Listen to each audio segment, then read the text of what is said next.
Hello friend, আমাদের প্রত্যেকের বাড়িতে কলগেট থাকে। আর এই কলগেট আমরা কি করি, দাঁত মাজার কাজে ইউজ করি। কিন্তু এই কলগেট যখন আমাদের শেষ হয়ে যায় আমরা কি করি, খালি প্যাকগুলো ফেলে দিই।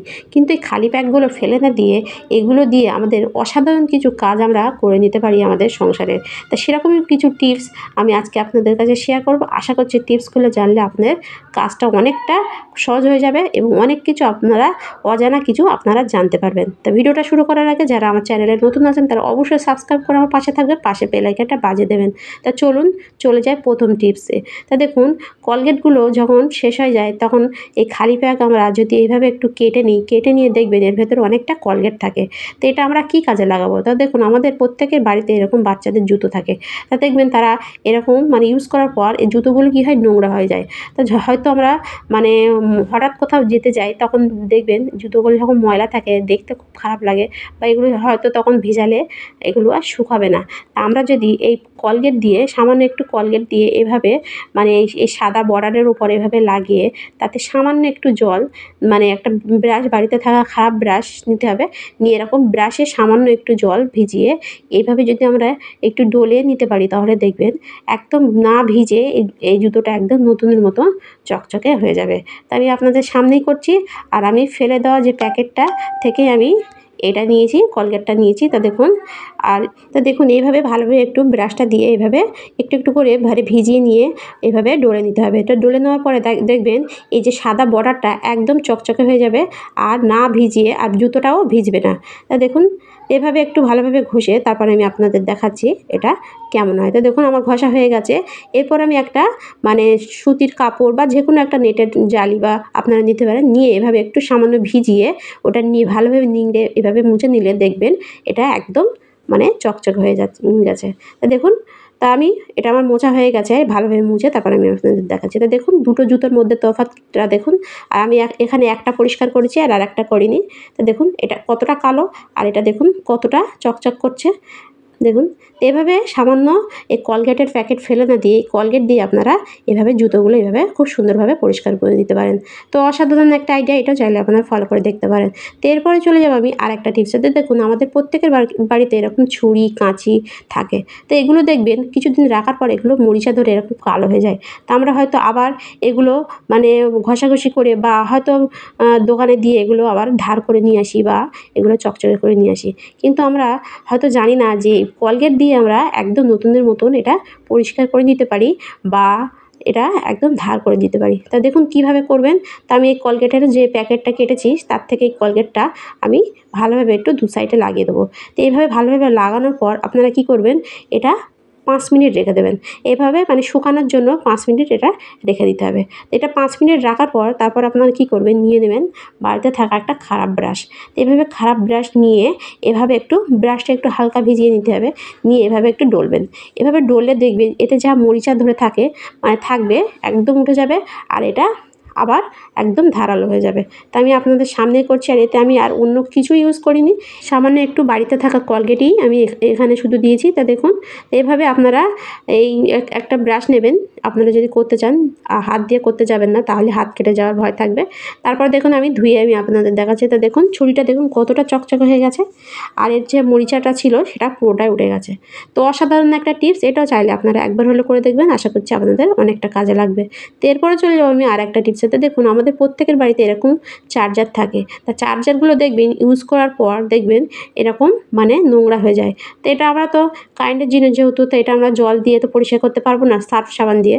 তা আমরা কী করব, এই খালি প্যাকেট থেকে সামান্য একটু কলগেট যদি আমরা এভাবে বার করে নিয়ে তারের গায়ে এভাবে একটু লাগিয়ে দিই, বা আপনাদের কাছে যদি খালি প্যাকেট না থাকে তাহলে এমনি কলগেটও নিতে পারেন।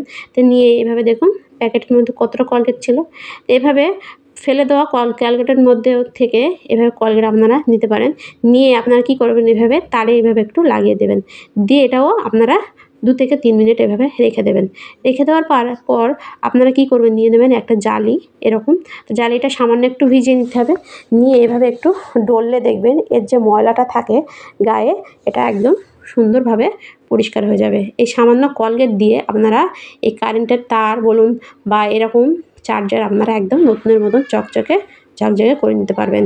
তো এটা ভালোভাবে একটু ঘষে নেব, নিয়ে আমি আপনাদের দেখাচ্ছি এটা কতটা পরিষ্কার হয়।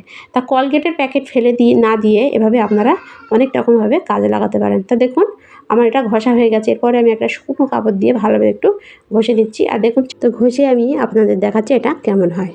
তারপর দেখুন আমার চার্জারটা পরিষ্কার করা হয়ে গেছে, আর এটা কতটা পরিষ্কার হয়েছে দেখুন, একদম নতুনের মতো হয়ে গেছে। তো অসাধারণ একটা আইডিয়া, এটাও চাইলে আপনারা ফলো করে দেখতে পারেন।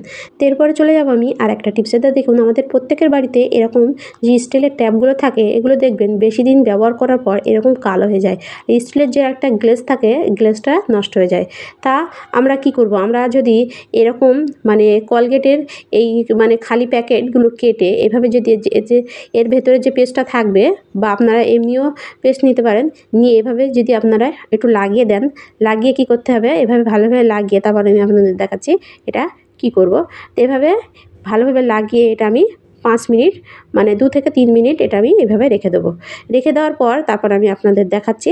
আর একটু সামান্য এভাবে জল নেবেন, নিয়ে মানে লাগালে ভালোভাবে একটু লেগে যাবে।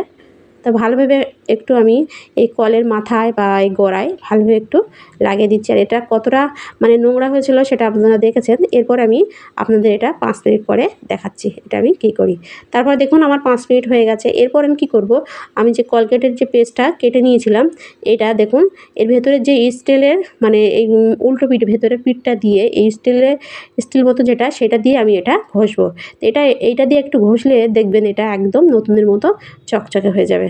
তো এটা 5 মিনিট প্রথমত লাগিয়ে রাখতে হবে। তারপরে ময়লাটা পুরোটা হয়ে যাবে। তারপরে এটা দিয়ে ঘষলে একবার দেখবেন একদম নতুনের মতন চকচকে এটা হয়ে যাবে। তো এটা ভালোভাবে ঘষে তারপর আমি আপনাদের ধুয়ে দেখাচ্ছি।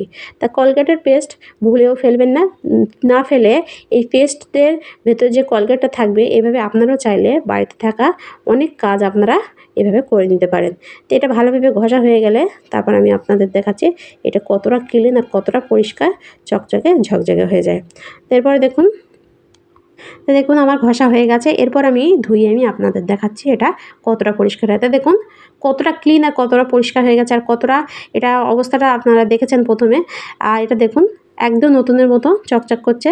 তা আপনারাও চাইলে বাড়িতে থাকা এরকম স্টিলের ট্যাপগুলো আপনারা খুব সহজে এই সামান্য পেস্টের এই প্যাকেট দিয়ে আপনারা এভাবে পরিষ্কার করে নিতে পারেন। তো অসাধারণ একটা টিপস, এটাও চাইলে আপনারা ফলো করে দেখতে পারেন। তো এরপরে চলে যাবো আমি আর একটা টিপসে। দেখুন আমাদের প্রত্যেকের বাড়িতে এরকম ধরনের প্লেট থাকে। তো এগুলো কি হয়, আমরা যখন মাছ মাংস খাই তখন দেখবেন মাছ মাংস খাওয়ার পরে এগুলো আমাদের মাজা ঘষা করলেও দেখবেন এর একটা আষ্টে গন্ধ আমরা দূর করতে পারি না। তা আমরা যদি এটা এই কোলগেট দিয়ে একটু মানে সাদা পেস্ট দিয়ে আমরা যদি একটা মানে জালি আর এই পেস্ট দিয়ে একটু মেজে নিতে পারি, তাহলে দেখবেন এর যে আষ্টে গন্ধটা থাকে থালায়, সেটা আমরা খুব সহজে আমরা দূর করতে পারবো। তা দেখুন আমি এটা পুরোটা মেজে তারপর আমি দেখাচ্ছি এটা। আর অনেকের বাড়িতে হয়তো সবসময় সাবান বা সার্ফ থাকে না। তা এই পদ্ধতিতেও আপনারা এই কলগেট দিয়ে আপনাদের থালা বাটি পরিষ্কার করে নিতে পারবেন। দেখুন আমার প্লেটটা কতটা পরিষ্কার হয়েছে। তো এইভাবে আপনারাও চাইলে আপনাদের বাড়িতে থাকা প্লেট পরিষ্কার করে নিতে পারেন। তো এরপরে চলে যাবো আমি আরেকটা টিপসে। তো দেখুন আমাদের প্রত্যেকের বাড়িতে এরকম রান্নাঘরে দেখবেন এরকম সুইচ বোর্ড থাকে। তো দেখুন এগুলো কি হয়, মানে যে তেল মশলা পড়ে এগুলো একদম নষ্ট হয়ে যায়, এরকম নোংরা হয়ে যায়। আর যেহেতু এটা কারেন্টের জিনিস, আমরা কিন্তু এটা কোনো রকম জল সাবান সার্ফ এটা আমরা লাগাতে পারবো না। তো আমরা যদি এরকম একটা কলগেট, দেখুন আমি একটু কলগেট নিচ্ছি। তো এটা আপনারা হয়তো পরিষ্কার করতে চান কিন্তু পরিষ্কার করতে পারেন না।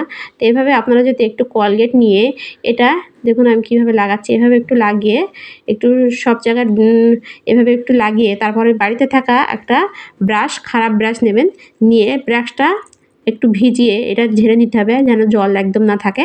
এভাবে যদি দিয়ে আপনারা যদি একটু ঘষেন তাহলে দেখবেন এই সুইচ বোর্ডগুলো একদম নতুনের মতো পরিষ্কার আপনারা করে নিতে পারবেন। আর এই যে তেল ছিটছিট যেগুলো হয় সেগুলো কিন্তু আপনারা সাবান জালি দিয়ে মানে ঘষলেও এগুলো উঠবে না।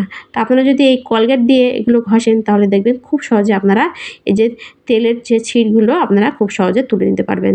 তা দেখুন আমার ঘষার সঙ্গে সঙ্গে উপরের যে তেল ছিটগুলো একদম কত সহজে উঠে যাচ্ছে। তো এটা ভালোভাবে আমি কি করব, ওই ব্রাশ দিয়ে একটু ঘষে নেব। ঘষে নিয়ে তারপর আমি দেখাচ্ছি এটা কেমন হয়। তারপরে দেখুন আমার ঘষা হয়ে গেছে। এরপর আমি একটা শুকনো কাপড় নিয়ে এটা আমি ঘষে নেব। তো এভাবে একটু শুকনো কাপড় দিয়ে ঘষলে দেখবেন খুব সহজে এটা একদম পরিষ্কার হয়ে যাবে। একদম জল লাগানো ছাড়া এভাবে বা সাবান সার্ফ লাগানো ছাড়া এভাবে মানে আপনাদের সুইচ বোর্ডগুলো আপনারা চাইলে এভাবে খুব সহজে পরিষ্কার করে নিতে পারবেন। তো দেখুন আমি এটা পুরোটা মুছে তারপর আমি আপনাদের দেখাচ্ছি এটা কতটা পরিষ্কার চকচকে ঝকঝকে হয়। তা দেখুন আমার বোর্ডটা দেখুন কতটা পরিষ্কার হয়ে গেছে আর এটা কতটা নোংরা ছিল আপনারা দেখেছেন। তো অসাধারণ একটা টিপস, এটাও চাইলে আপনারা ফলো করে দেখতে পারেন। তো ভিডিওটা শেষ করার আগে একটাই রিকোয়েস্ট, অবশ্যই সাবস্ক্রাইব করে আমার পাশে থাকবেন। বাই।